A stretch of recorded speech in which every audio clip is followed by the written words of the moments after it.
Bom, em direito penal, o tema de hoje é potencial consciência da ilicitude e erro de fato e erro de direito. Isso está nos pontos 4.5.8 e 4.5.9. Bom, nós já temos um vídeo sobre culpabilidade, onde falamos a evolução das teorias da culpabilidade. É fundamental que você tenha essa noção da evolução das teorias para assistir esse vídeo de hoje.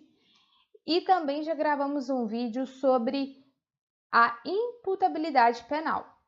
Nós falamos que a culpabilidade, para a teoria normativa, a qual é adotada no ordenamento jurídico brasileiro, ela é constituída de 3 elementos: imputabilidade, potencial consciência da ilicitude e exigibilidade de conduta diversa.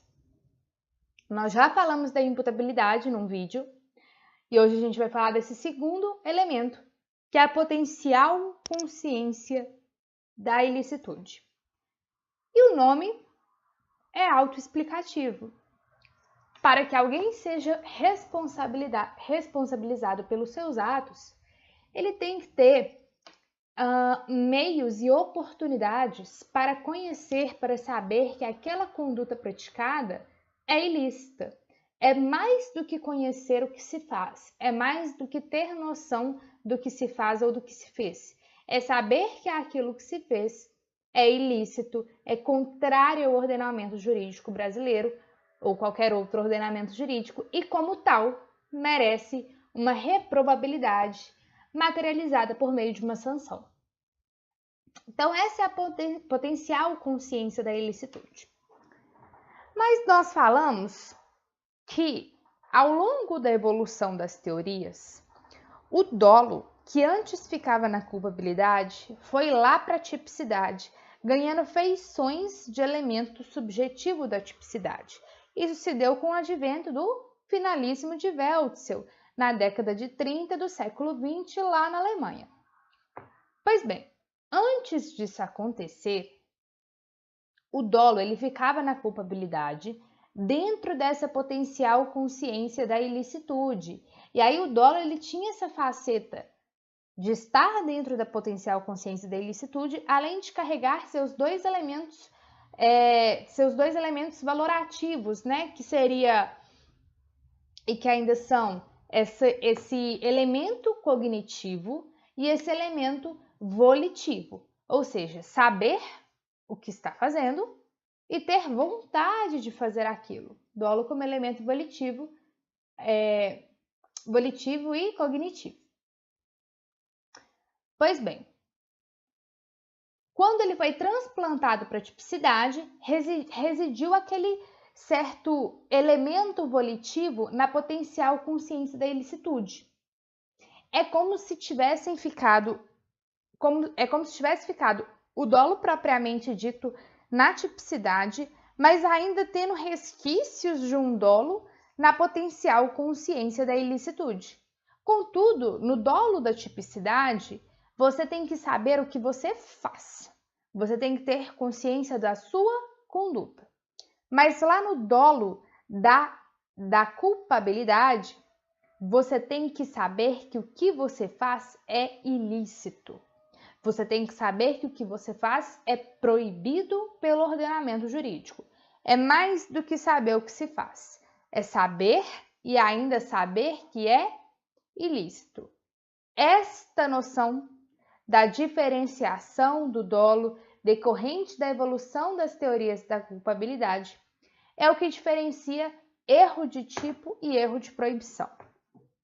Antes do advento da teoria finalista, nem se falava em erro de tipo e erro de proibição.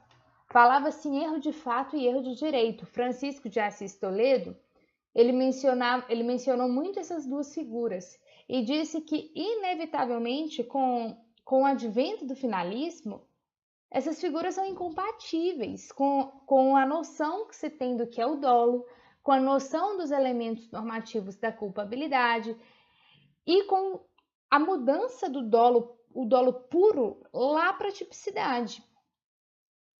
correto? Então, de certa monta, não há como se falar em erro de direito e erro de fato mais, mas sim em erro de tipo e erro de proibição. O erro de tipo, ele guarda a previsão no artigo 20 do Código Penal e é basicamente não ter a noção do que se faz. Exemplo clássico é quando eu pego um livro pensando ser meu, mas na verdade é do meu amigo e o livro é idêntico. Eu estou cometendo um crime de furto? Bom, se for olhar a tipicidade, subtrair coisa alheia móvel, bom, aparentemente sim. Mas eu não tenho noção do que eu fiz. Eu achei que eu estava pegando meu próprio livro e não que eu estava pegando o livro de outrem. Portanto, não saber o que se faz é um erro de tipo. E como tal, se inevitável, exclui o dolo da conduta, subsistir na culpa se houver previsão legal. Perdão, se evitável, né? Se evitável, tira o dolo, subsistir na culpa se houver previsão legal.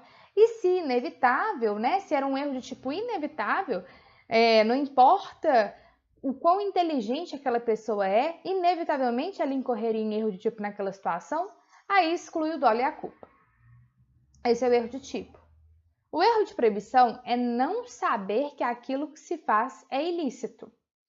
E aí reside na culpabilidade. O erro de tipo, o nome já diz, vai incidir na tipicidade. Se for inevitável, conduta atípica, isenta de pena, não vai ter nem dolo nem culpa. Mas se for erro de proibição, vai incidir na culpabilidade. O fato vai ser típico, vai ser ilícito, mas não vai ser culpável.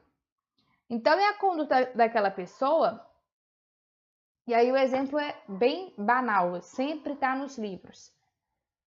Daquela pessoa que mora na Holanda e a maconha lá é legal, ela chega no Brasil portando maconha, acreditando ser legal, mas aqui no Brasil não é. O porte, ainda que para consumo pessoal, é um crime. Então, veja, essa pessoa que reside na Holanda e veio para o Brasil acreditando ser legal também, ela sabe muito bem que ela está com maconha, que ela está com substância entorpecente na mala ou na bolsa, e ela tem noção daquele ato. O dolo cognitivo e o dolo volitivo está presente. Ela quis transportar maconha e ela sabia que estava transportando maconha. Contudo, o elemento normativo da potencial consciência de ilicitude, ele não foi preenchido, porque não havia meios daquela pessoa saber que no Brasil não era permitido, enquanto no país onde você mora é. Então, potencial consciência da ilicitude. Se inevitável, isenta de pena, e se evitável, incide uma atenuante. Um outro exemplo, e aí foi um caso prático mesmo, que eu trabalhei como estagiária, foi o caso de uma pessoa muito humilde que pegou areia numa área de proteção ambiental para construir o barracão dele. Não era nem um barracão, era meio que um acampamento, assim, era uma lona com alguns pedaços de madeira, uma coisa super precária.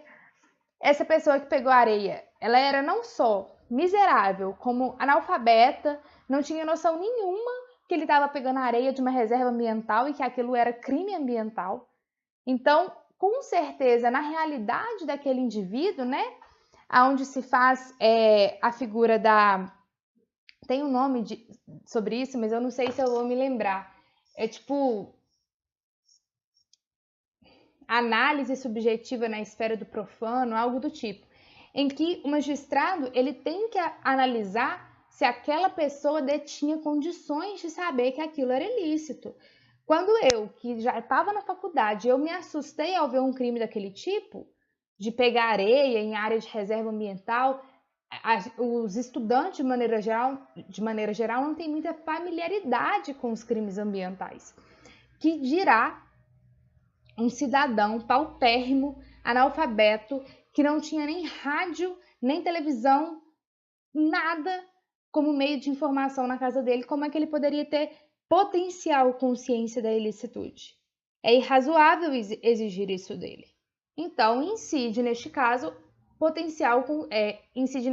o erro de proibição.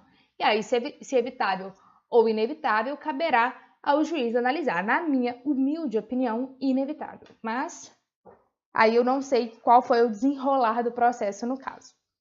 O erro de proibição, também chamado de erro sobre a ilicitude do fato, está previsto no artigo 21. Lembrando que em discriminantes putativas, já falamos sobre isso, as causas excludentes da ilicitude imaginárias, para a teoria limitada da culpabilidade, quando residir sobre situação de fato, será um erro de tipo permissivo. Quando incidir sobre a existência ou os limites daquela discriminante putativa, será erro de proibição indireto, ok? Então, espécies de erro de tipo propriamente dito e erro de tipo permissivo. E temos como espécie de erro de proibição direto, indireto e ainda tem a figura do mandamental, que é quando o indivíduo não sabe que deveria agir e com isso acaba incidindo num crime de natureza omissiva, ok? Então, erro sobre elementos do tipo e erro sobre a ilicitude do fato, também chamado de erro de proibição, estão basicamente destrinchados nesse vídeo. É isso.